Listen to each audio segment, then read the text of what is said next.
Immediately మీ RT ద్వారా ఇది సేకరించండి sir. ఎవడెవడి జేబులలో ఎన్ని పైసలు బయటకు లాగవచ్చు, అక్రమాలతో అందరూ బయటపడతారు సార్. సార్ నేను మీ ద్వారా ఒకటి లాస్ట్ పాయింట్ చెప్పి క్లోజ్ చేస్తున్నాను సార్. దయచేసి సార్ చేతులు దండం పెడుతున్నాను, ప్రభుత్వ పాఠశాలలో అమలు పరిచేటువంటి అన్ని విద్యార్థులకు సక్రమంగా అందాల్సిందే.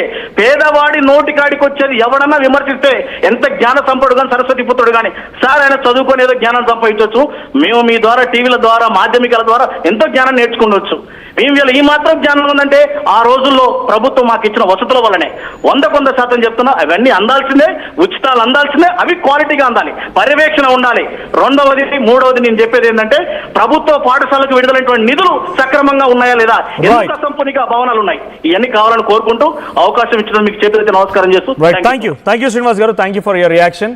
సో ఇది ఆగ్రహం, అక్కడ చదువుకొని అది అనుభవించి ఆ స్థాయి నుంచి వచ్చి ఇప్పుడు స్థిరపడ్డ వారికి తెలుస్తుంది దాని విలువ ఏంటి, లేకపోతే దాని పద్ధతి ఎలా ఉంటుంది, ఎంత కష్టపడతాం అక్కడ, ఆ తర్వాత ఇప్పుడున్న సిచ్యువేషన్ ఏంటి, వాళ్ళకు కొంత అవగాహన ఉంటుంది.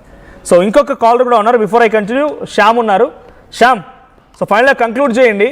సో ఇప్పుడు ఈ వివాదం ఇంకా ఆయన కంక్లూజన్ వస్తుందా అని అంటే ఒక పోస్టర్ రిలీజ్ చేశారు ఆయన. ఆ పోస్టర్ మీకు ఆర్టీవీ స్క్రీన్ పై కనబడుతోంది. సో కొంతమంది వక్రీకరించి పేద మధ్యతరగతి కుటుంబాలను నన్ను దూరం చేయడానికి, వాళ్ళ అందరూ కలిసికట్టుగా ఉంటున్నారు, హిందువులు ఐక్యతగా ఉంటున్నారు, వాళ్ళ నుంచి నన్ను దూరం చేయడానికే ఈ రకమైన ప్రయత్నం చేస్తున్నారనేది ఆయన స్టేట్మెంట్, ఆయన క్లారిటీ ఇచ్చారు. సో నిజంగా వక్రీకరించబడిందా ఈ వ్యాఖ్యలు? పురోహితులు కాబట్టి వాళ్ళు ఏం మాట్లాడినా కానీ నడిచిపోయిద్దండి. వేరే మాలాంటి వాళ్ళు ప్రజాప్రతినిధులు, బలహీన వర్గాలకు సంబంధించినటువంటి ప్రజాప్రతినిధులు మాట్లాడితే వాళ్ళ ఇంటి మీదకి పోయి కోడిగుడ్లతోని టమాటాలతో దాడి చేస్తారు. అప్పుడు మాత్రం వక్రీకరించినట్టు కాదు. వాళ్ళ ప్రజెంటేషన్ తప్పుంటే మాత్రం దాంట్లో తప్పుపడతారు.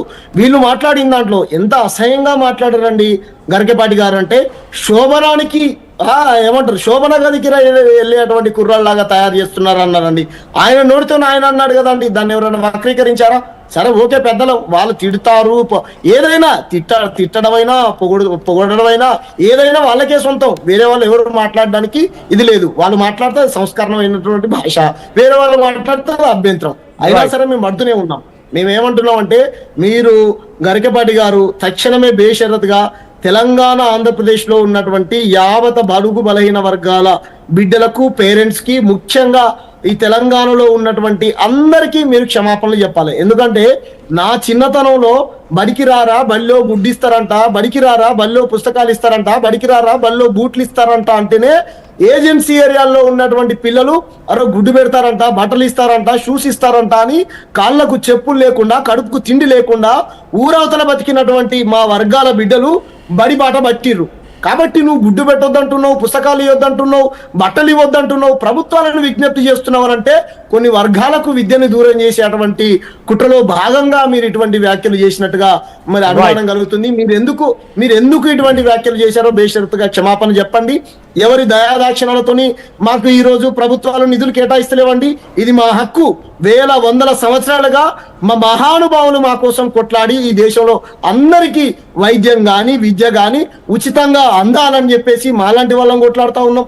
అరే స్వాతంత్రం వచ్చిన తర్వాత ఎన్ని ప్రైవేట్ ఇప్పుడు ఎన్ని ప్రైవేట్ స్కూల్స్ ఉన్నాయో మీరు లెక్కలు తీయండి.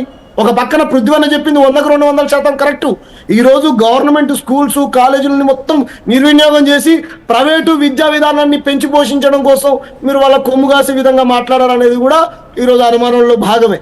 కాబట్టి మీరు ఎందుకు ఇలా మాట్లాడారు రెడ్డి గారిని మన ఛానల్ వేదికగా చెప్పమరండి, బేషరతుగా క్షమాపణ చెప్పాలి. ఈ రోజు గుడ్డే కాదండి, ఇటీవల కాలంలో రేవంత్ రెడ్డి ప్రభుత్వం మార్నింగ్ బ్రేక్ఫాస్ట్ కూడా ప్రొవైడ్ చేస్తా అని చెప్పింది. మీరు మీ దృష్టి కూడా సరే అమలు అవుతుందని కరెక్ట్ గా అమలు చేయమని డిమాండ్ చేస్తున్న వారు చాలా అధిక మొత్తంలో ఉన్నారు. దాదాపుగా మెజారిటీ అలానే ఉంటారు. కానీ అమలు అవుతుందని ఎత్తివేమని దాంట్లో బహుశా ఆయన మొదటి వారేమో, ఆయన అలా అనడం పెద్ద మొత్తంలో ఇప్పుడు వ్యతిరేకత తావిస్తోంది. చాలా మంది ఇలాంటి వాళ్ళు విమర్శిస్తున్నారు, క్వశ్చన్ చేస్తున్నారు, మనం అడుగుతున్నాం, అందరం అడుగుతూనే ఉన్నాం. సుధా ఆయన రియాక్షన్ ఏముంటుందని. Thank you Telangana Shankar, thank you for joining us. Thank you Karati Kalyani garu, and thank you Prithviraj garu, and thank you Kiran Sharma garu. ఫైనల్గా ఒక కాల్ ఉంది, నరేష్ గారు కాల్ తీసుకుందాం. నరేష్ గారు డిస్కనెక్ట్ అయిపోయింది. సో ఒక్కసారి మళ్ళీ గరికపాటి మాటలు విందాం. సో గరికపాటి మాట్లాడిన తర్వాత మీకేమనిపించిందో కామెంట్ చేయండి.